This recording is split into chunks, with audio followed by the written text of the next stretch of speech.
Hello and welcome back to Views on the Road. Today we're going to make gorditas filled with tinga de pollo. And tinga de pollo is chicken in a nice savory chili sauce. And this is something we have at least once a month in a Mexican household. And if you're lucky, you get to have it twice. Now let's go over our ingredients.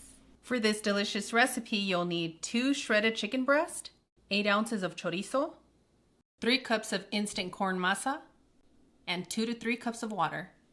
Now to your blender, you're going to add 6 chiles guajillos. Make sure that you're soaking your guajillo chiles, remove the stems and the seeds, and it usually takes about 10 minutes to get them nice and soft. 2 tomatoes.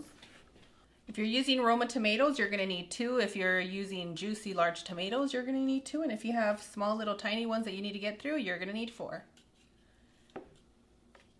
1/4 of an onion, 2 garlic cloves, 2 chipotles in adobo sauce. If you're just looking for a mild spice, only add 1 chipotle pepper because you never know how spicy they are. And today, this batch that I have is really spicy. I usually use 2, but today I'm going to use 1. 1 tablespoon of piloncillo. This little piece here is called piloncillo, also known as panocha. And if you don't have access to this, you can use 1 tablespoon of molasses. And if you really don't have either, you can use half a tablespoon of sugar, and it's going to balance out the sweetness with the spice, and it's going to be perfect. 1 bay leaf, 2 cups of chicken broth, and the combination for chicken broth that I'm using today is 2 tablespoons of chicken bouillon and some warm water. 1 teaspoon of ground cumin, half a teaspoon of black pepper, and now you want to blend until smooth.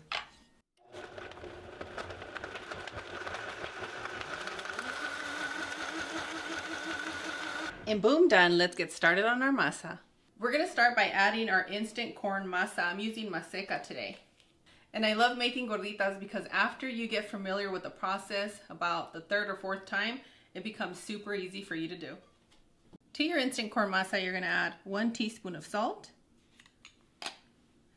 Mix that around. And you're going to need 2 to 3 cups of water. The reason I say that, it depends on your humidity, if you're in a dry area. So we're going to start with about 1 cup, and we're going to start combining. I should really say it's going to be 2 to 2.5 cups of water. I don't think I've ever gone to the full 3 cups. Maybe when I was in Nevada, but everywhere else it's been a little bit shy under 2.5 cups.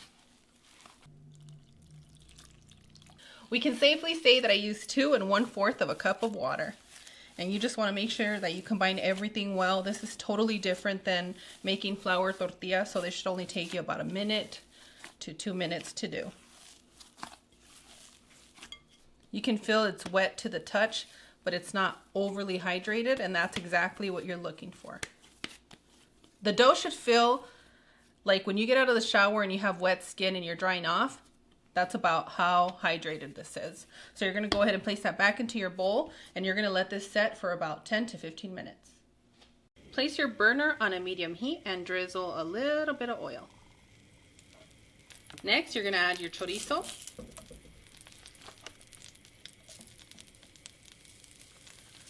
And for those of you that struggle with chorizo, that are new to cooking, it should take you 6 to 8 minutes to cook your chorizo. I'm going to break down our chorizo, and I'm going to cook it for a good 5 minutes. Because then we're going to be adding our onions. So don't skip too far ahead. I want you to watch me make chorizo. I'm just kidding. Watching paint drying. Yeah. I love chorizo. Me too. Chorizo is a staple in a Mexican household. It's comforting. It's considered comfort food at this point. Mm-hmm. It's been 4 minutes, and now you're going to add your onions. Give that a loving mix, and we're going to continue to cook our ingredients for another 4 minutes. Next, you're going to add your chicken. And my sister was kind enough to shred 3 cups of chicken for us today. Thank you, sis. You're welcome. Give that a loving mix. You know, whenever I make tinga in our home, my whole family is just so happy that day. No matter what I use this filling for, it could be burritos, tostadas, but today they know they're getting gorditas, and they're all super excited. Add your blended ingredients. And we're going to continue to cook on a medium-low heat for 10 to 15 minutes. And by that time, we're going to be done making our gorditas and we're going to be ready to fill. Make sure to come and stir periodically. Now, I'm going to keep a more traditional way of making our gorditas today. And you're going to grab a little piece of masa.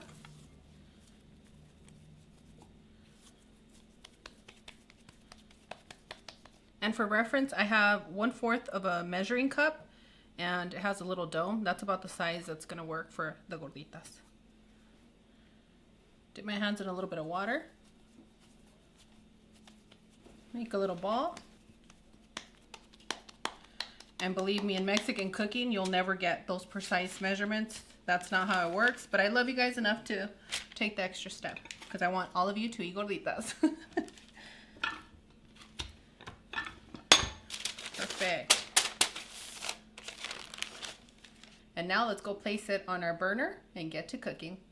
Make sure that your burner is nice and hot. I currently have it on a medium-high heat and I've warmed it up for a good 4 minutes.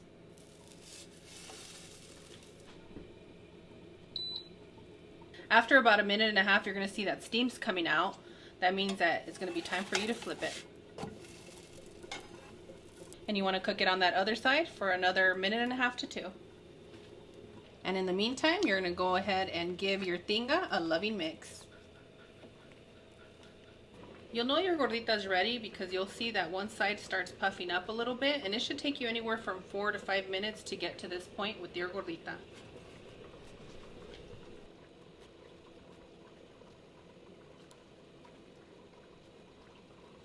And there you have it, a nice little pocket to fill.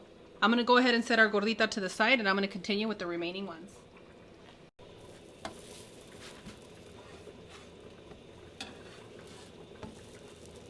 I would say if you have the time, connect with your ancestors or mine and try them by hand.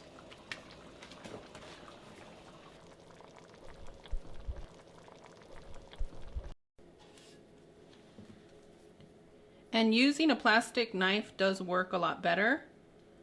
And if you're going to ask me which one I prefer, I'm going to say the handmade ones.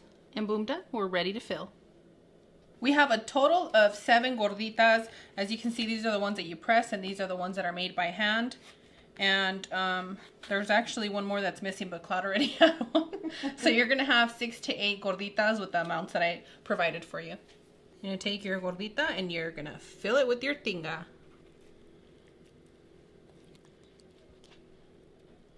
And then you take a big bite and you're done. I'm just kidding. You're going to want toppings for this. You're going to add some finely shredded iceberg lettuce. You're going to sprinkle some cotija over the top. And boom, done. You have a delicious gordita de tinga de pollo. Just absolutely delicious and so comforting. And guess what?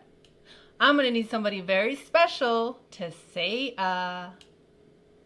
And optional, I love my tinga with some purple pickled onions. Oh! So does everybody else.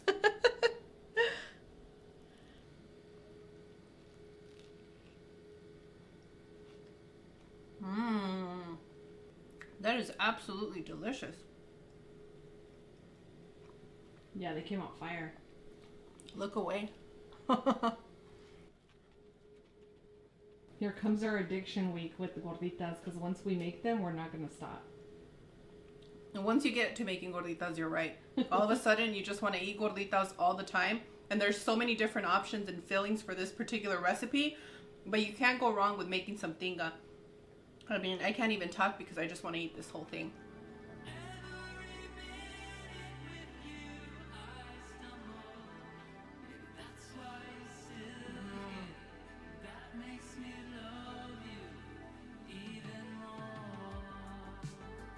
When you have tinga at home, it's like having a bean burrito. You just want to eat it all the time. And then when you put it into a gordita, well, you know, it's game over. I'm going to go into a food coma because I want like 3.